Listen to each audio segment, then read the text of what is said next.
Hey everybody, this is Brian. Today we'll be talking about casting variables, narrowing, and widening. Okay, what is casting a variable? No, it's not like Dungeons and Dragons casting a magic spell or something. What it is you convert a value from one thing to another. So we'll say we have our integer of 0, and we will make a floating value and float. And we will say this is 4.125. Now, if you're wondering what that little f at the end, that just means we're denoting that as a float. See, if we take that out, it doesn't like it. It says, drum roll, cannot convert that. So we have to change either to a double, or we have to add a cast to float. That's also legal, but it's just easier to use the shorthand and just put a lowercase f behind it. So we have two primitive types. Now, how do we know they're primitive? Remember we talked about wrapper classes with boxing and unboxing. How do we know these are primitives? Well, they're lowercase. If you wanted to do a wrapper class, you would do the uppercase. That's a wrapper class, that's a primitive. So let's just stick with primitives to keep this simple. Now let's say we want to convert this floating point into an integer. Now, what's the difference between a floating point and an integer first off? Well, an integer doesn't have a decimal point.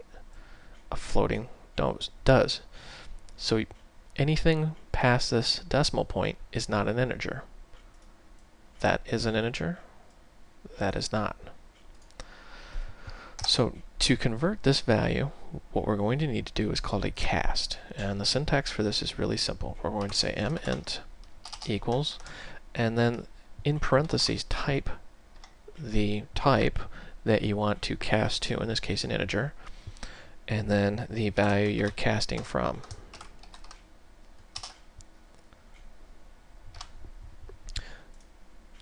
And let's review. You have two primitive types, an integer and a float. This part of the float is an integer. This part is not. So when we cast, we're saying take mint is going to equal the value of, and we're casting to an int, mfloat. So basically, let's read this in reverse so it's easier to understand. Mfloat is being converted to an int and assigned to the value minteger. I should say the reference integer. Now let's do a system dot out dot oops.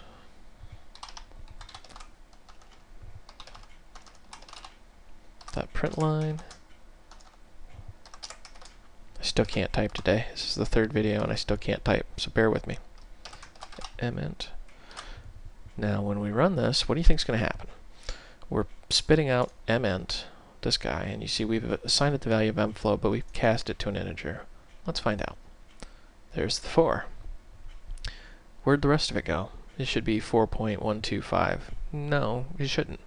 Because remember, an integer does not have a decimal point. That's called narrowing. The problem with casting from one type to another is you have narrowing and widening. What you've just seen is narrowing, meaning we are taking this float, casting it to an integer, meaning we are stripping off this extra information. Now widening is the exact opposite.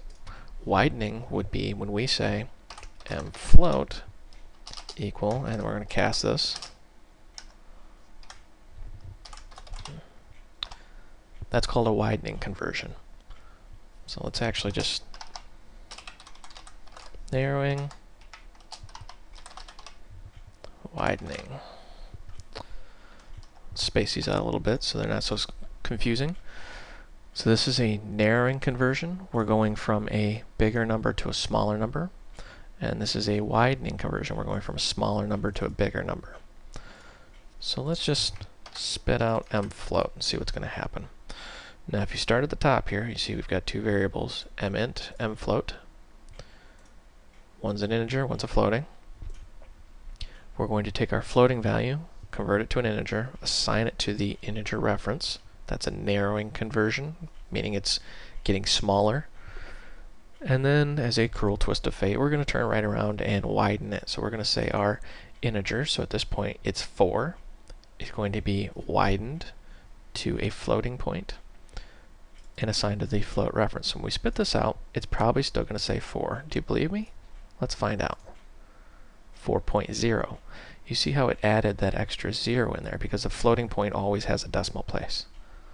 That, in a nutshell, is casting.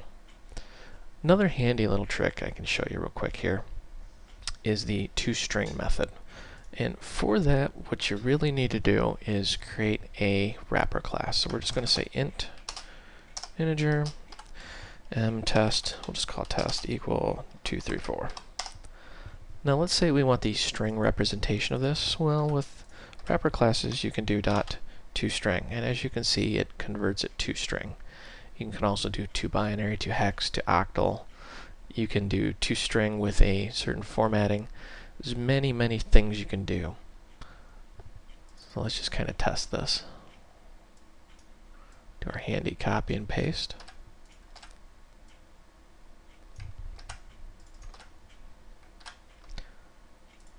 And when we run it, you see there's 234. We have our 4.0 and our 234.